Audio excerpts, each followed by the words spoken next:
Starting a YouTube channel can be really daunting. There's so many gurus out there, and each are offering advice that conflicts the other. And often it can kind of leave you feeling more lost than when you started. I've published 70 videos on YouTube now, and in this video I'm going to pass on the 7 lessons that I've learned that should hopefully get you off on the right path. The first lesson is that less is actually more. A lot of gurus on YouTube are going to tell you that in order to grow your channel you have to publish 3 videos per week. But what if I told you that publishing less videos might actually grow your channel faster? That's what happened to me. I was publishing 3 videos per week, just like the experts had told me to do, squeezing it in around a full-time job and a family and leaving myself exhausted in the process. The result? 3 rushed videos every week that nobody actually wanted to watch. Not to mention that feeling of being burned out and all the fun of YouTube being drained out of me. Instead, I switched to just doing 1 video per week. 1 video that's far more carefully considered as to what the viewer actually wants to see. The response has been far better and I don't feel as tired. Lesson number 2 is that perfect just doesn't exist. The brutal truth here is that your first videos are always going to be quite bad. And guess what? So were mine. In fact, I can guarantee that a year from now, if I watch this video back, I'm probably going to think it was bad. But I accepted the fact that I'm not going to be perfect. And instead, I look at YouTube as an ongoing process where I'm going to hopefully continue to evolve. The truth is, perfection doesn't really exist, so don't even bother trying to strive for it. Just make the start with your channel and take comfort in the fact that you are going to improve over time. Lesson number 3 is that trolls just are simply not worth your time.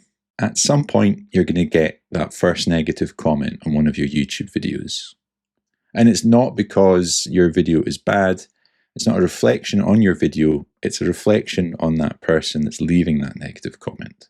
The first time I got trolled, I couldn't help myself but to respond. And the truth is, all that happened was they responded back. And I learned that you're never going to change their opinion. Like, you're not going to win that person over. So to be honest, replying to that person, it's just not worth your time and energy. You're far better just to delete the comment and get on with your day and put all your time and energy into making your next video even better. Lesson number 4 is that you can't please everyone. So a fun fact is there's 120 million active viewers on YouTube every single day. And when I first started, I thought to be successful on YouTube, I had to please each and every one of them.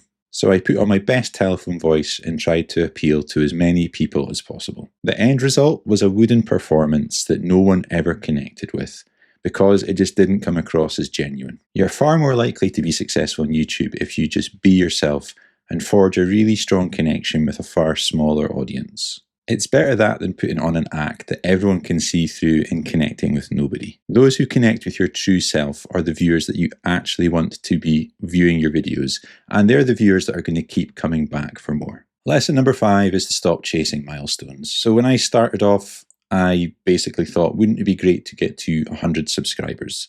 And then when I got to 100, I thought, oh, wouldn't it be great to get to 200 subscribers, then 300 subscribers. And it was the same with views. I thought if I could get a video that had 100 views, wouldn't that just make my day? And then it was, okay, I want a video that gets 500 views. And then when I got that, you kind of get the point. What I've learned from this is that reaching these milestones that we set for ourselves are always anticlimactic. There's that brief acknowledgement that we've achieved that milestone, and then we just set the bar higher. The best thing you can do is accept that no milestone is ever going to be good enough. And instead of focusing on the numbers, just put all of your energy into making your next upload the best video yet. After all, YouTube is a journey, it isn't a destination. Lesson number 6 is to not obsess over gear. When I started on YouTube, I thought that I needed a fancy camera, an expensive microphone, and professional lighting in order to make good YouTube videos. But here's the thing, gear is only going to improve your videos up to a point. You could have a professional grade studio setup, but if your videos aren't the sort of videos people want to watch and are no good, then it doesn't matter how good they look, no one's going to watch them.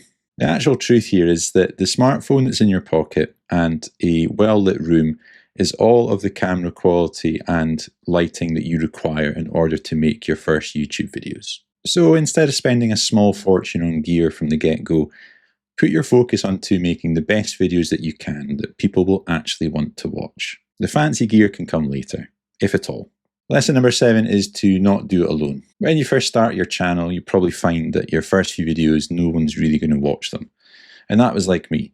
You know, it's a lonely place when you first start and you're making these videos and putting your time and effort into it, and no one's actually watching it. But the truth here is that that is the same for everyone as they start out their YouTube journey. I felt like I was the only new YouTuber that was out there struggling to get views.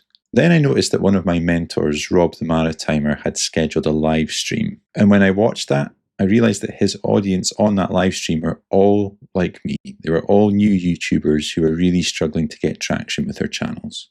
And I'm convinced that learning that there was this community of like-minded people like me who were all trying to grow their channels and who we could all lean on each other for advice is what kept me going and is why I'm still making YouTube videos today. So I would urge you, if you're just getting started, is to find that community and to submerge yourself in it.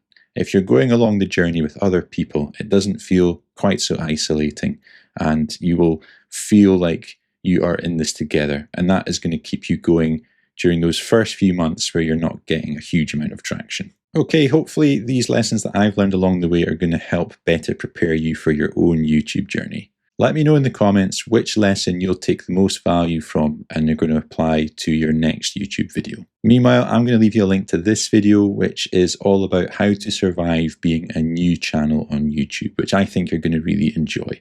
Thanks for watching, and I'll see you over there.